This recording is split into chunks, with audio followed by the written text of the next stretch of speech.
مساء الخير. النهاردة هنتكلم عن رسم الشعر، خطوات بسيطة ونتعلم من خلالها نرسم الشعر ازاي. بداية عشان نعرف نرسم الشعر لازم نعرف ان الشعر هو المنابت اللي موجودة في تاني خط بعد الخطوط السبعة اللي كنا اتكلمنا فيها قبل كده، اللي هو منبت الشعر اللي هو الخط رقم 2. دايما الشعر بيكون كيرف او شكل مربع او محدب او شكل القلب زي ما ذكرنا قبل كده، وده هو المنبت بتاع الشعر، ودي طبيعة بتختلف من شخص للتاني. هنستخدم الشكل المحدب النهاردة عشان نبدأ نرسم الصورة بتاعتنا. عشان نبدأ نعمل شكل الشعر لازم هيكون في فرق، يا إما من النص أو من الجنب الشمال أو من اليمين زي ما هو متوضح قدامكم كده.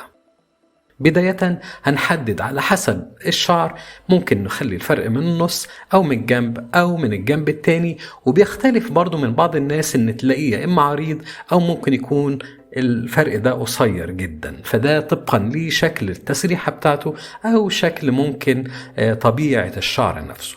هناخد النهاردة الشكل الستاندر بتاعنا إن الفرق يكون من نص الشعر.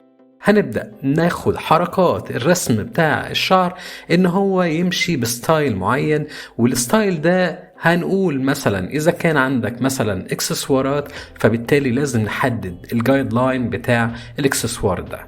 طبعا وجود الإكسسوار في الشعر معناها إن أنت بيبقى فيه نقطة التقاء للشعر زي ما هو موضح، وفي نقطة تفرع للشعر الخروج، وفي النص دي الجاذر بوينت أو النقطة اللي بتتجمع فيها خصل الشعر.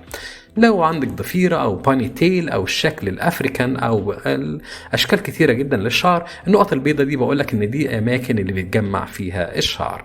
طبعا ده مهم جدا ناخد بالنا من التشريح ده عشان نطلع الشكل جيد جدا. طبعا في المنطقة دي هنحاول نجمع الشعر في النقطة اللي هنا دي. طبعا تجميع الشعر في النقطة دي ده الجايد لاين بتاعنا اللي بيحدد لنا قد ايه مهم جدا نعرف المكان اللي بنعمل الستايل بتاع الشعر او الاكسسوري. في حالة ان انت مش هتحط ابدا اي اكسسوري او تعمل ستايل معين للشعر، مش مهم عندك تحط جايد لاين لتجميع الشعر دي. بداية من منابت الشعر بتاعتنا نبدأ نرسم حرف الاس وبنسميه الاس كيرف. طبعا الكيرف بتاع الاس ده بيبقى من خصلة الشعر بدايتها من المنبت الرئيسي بتاع الفرق إذا كان على الجنب او على الشمال او على اليمين او في المنتصف.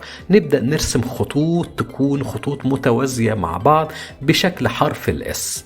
طبعا شكل الخطوط دي يا اما هتلاقي الخط بالشكل اللي هو متعرج قوي او يكون ستريت، يعني ستريت بالشكل ده.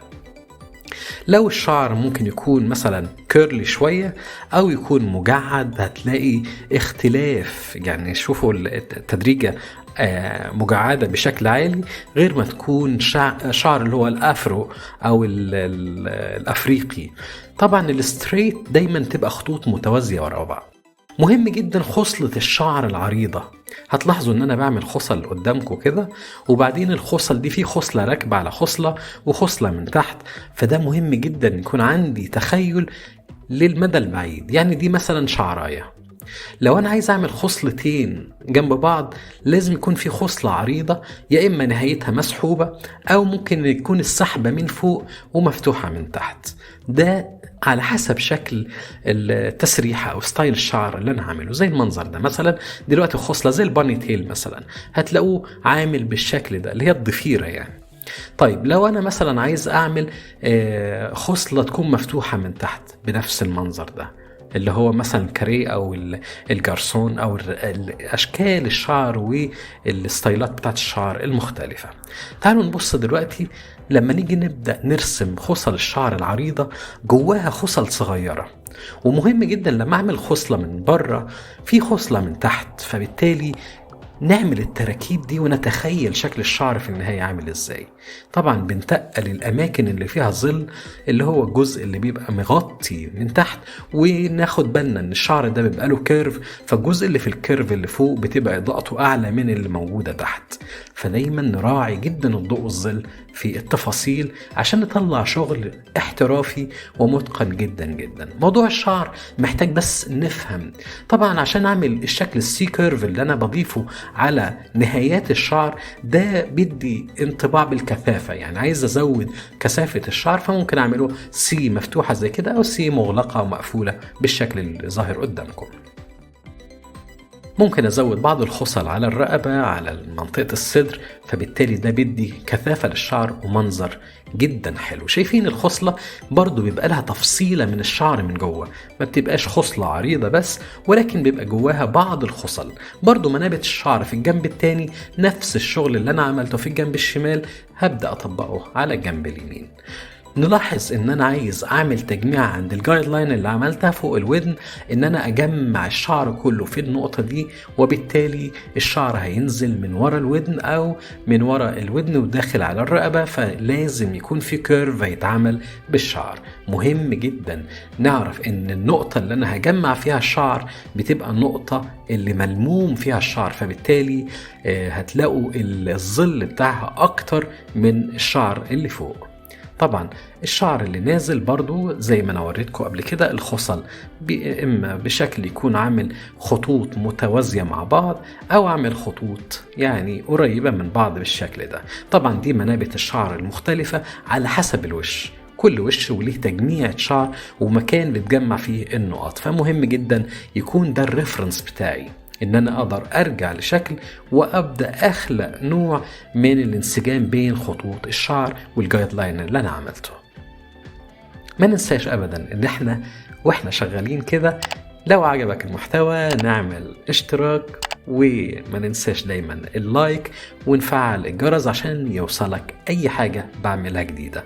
مهم جدا ان احنا نراجع الدروس اللي قبل كده عشان في تفاصيل كتير جدا ممكن تروح مننا لما ما نكونش مهتمين باللي فات، لان كل الدروس اللي بعملها دايما يعني تابعة لبعض، فمهم جدا ياريت تشوفوا الدروس اللي فاتت، مهمة قوي لان فيها حاجات هتخدمك في الدرس بتاع النهاردة.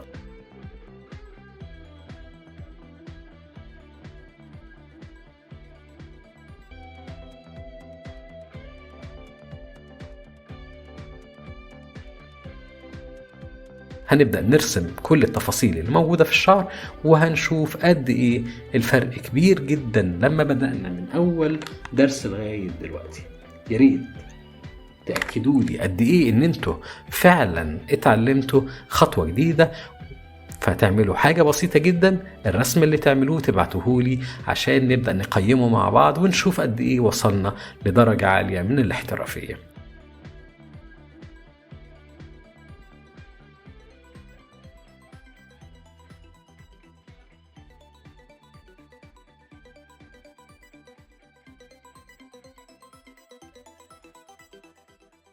أتمنى لكم دايما حلقات تكونوا مبسوطين بيها ومستمتعين معايا،